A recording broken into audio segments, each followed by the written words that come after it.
Hey everyone, what is going on, and welcome back to another Transformers Custom Collectible Showcase episode. Today we are taking a look at my Revenge of the Fallen Forest Battle Optimus Prime. So without further ado, let's go check him out.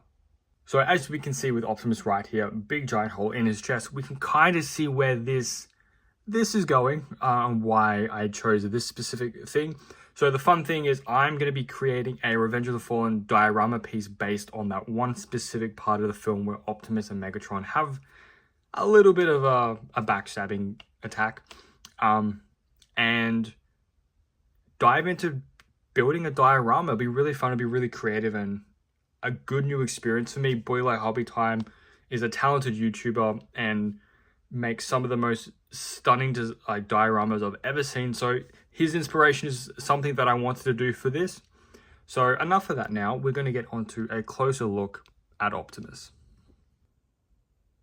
So here is a closer look at the figure, and as you can see, there is a lot of detailing that I put into the front of Optimus Prime, most notoriously that giant gaping hole in his chest. Now, how I did that was literally, to come around to the back, I took the back part off Prime, and then I literally just got my lighter and burnt a hole through the chest, poking it with one of my paintbrushes, to the point where I thought it was good enough, but I also had to have the hole perfect because it had to get Megatron's blade through his chest. Now I'm going to quickly show you this.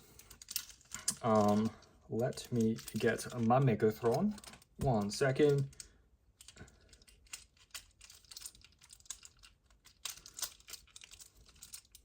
I'm not going to show Megatron off because he is to come and see, but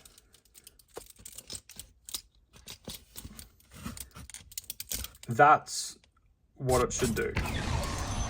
So trying to have that fit perfectly for the blade to sit for Optimus to literally be, who could literally be held up in a pose like in Revenge of the Fallen, is what I was going for, which it came out nicely, which is great. We will see a proper demonstration with the Megatron video, but also just on the front you can see bits of green, bits of brown there just to replicate the dirt and the grass that got stuck in the metal of Prime.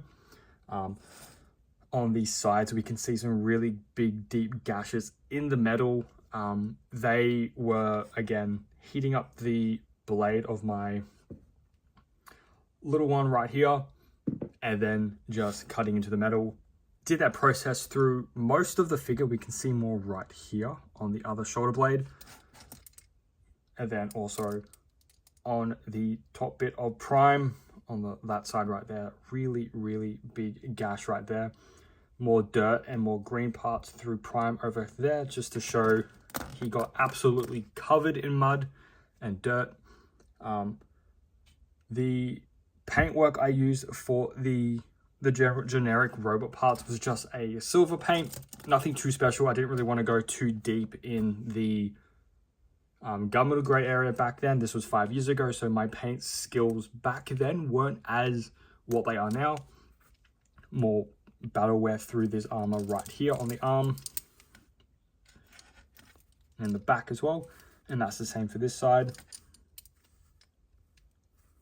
So he really got a beating on the front half of his character. For the lower half of the Prime, we can see not too much work on here. It's really just the silver paint with a little bit of mud, brown Chimera paint throughout it. Doesn't really show too much as well on the back. It's just very dirty. Then coming to the back of the legs, we can see a bit of scrapes and gunmetal wear throughout this side. Not too much on that one. Nothing really in there as well on the inner thighs, or in the inner legs. And then we've got the knee guards, which significant damage throughout that one, just like the shoulders. Did the exact same process in here. And then coming down to the legs where they get real weathered, real dirty. More scrapes there, more paint apps through that one. And then just the feet, just because he's dealing with a lot of dirt, a lot of kicked up grass and everything. I just wanted to make the feet a little dirty as much as possible. And there they go. I think they came out nicely. I kind of want to do an improvement of this. Maybe get another 07 model of the figure, which is the better improved version. And maybe try a updated version. We'll see. Now, before I get on to anything else, I do want to quickly show you a comparison between my Revenge of the Fallen Forest Battle Prime battle damage compared to my 07 Mission City Battle Prime. The cool thing about this is like the first model that Hasbro did for the Studio Series line of Optimus. And then this was what they improved on, and it's a massive improvement. You can see so much more detailing work that they did for this version compared to this one.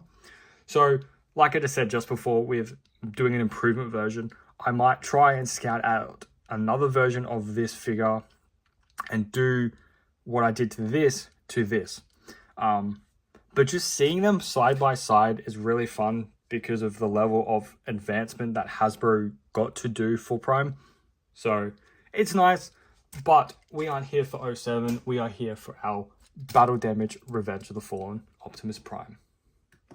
So this does conclude my video custom of my Revenge of the Fallen Prime. Thank you guys so much for watching. If you guys did like it, give it a like and subscribe, as well as a comment to know what your thoughts are on the figure.